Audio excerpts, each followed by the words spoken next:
1 رکعت چھوٹے، یہ 2 رکعت چھوٹے، یہ 3 رکعت چھوٹے، اس کو اپنی نماز مکمل کرنی چاہیے تھی،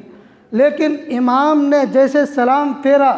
اس کے سلام کے ساتھ وہ بھی سلام پھیر دے، بھول سے وہ بھی سلام پھیر دے،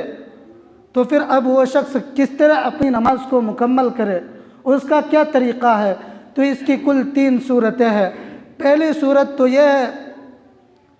کہ اس مقتدی نے، اس مسبوق نے امام سے پہلے سلام پھیر دیا ہو،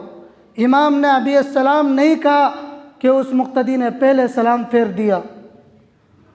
تو وہ مقتدی کھڑے ہو کر نماز ادا کر لے، اس پر سجدہ سہو ضروری نہیں ہے، اس پر سجدہ سہو نہیں ہے۔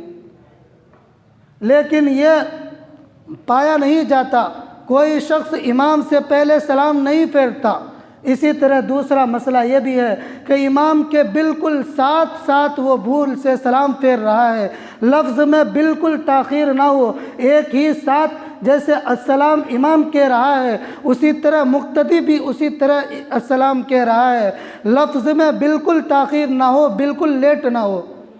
تو اس کا بھی مسئلہ یہی ہے کہ اس پر سجدہ سہو ضروری نہیں ہے، وہ اپنی نماز کو کھڑا ہو کر پوری کر لے۔ لیکن یہ مسئلہ بھی نہیں پایا جاتا۔ پہلی جو 2 صورتیں ہیں یہ عام طور پر پایا نہیں جاتا، کوئی بھی شخص امام کے بالکل ساتھ سلام نہیں پھیرتا، بلکہ کچھ نہ کچھ تاخیر ہو جاتی ہے، لفظوں میں کچھ نہ کچھ تاخیر ہو جاتی، اس کے بعد ہی وہ سلام پھیرا کرتے ہیں۔ تو پہلی 2 صورتیں پائی نہیں جاتی۔ اور تیسری صورت کیا ہے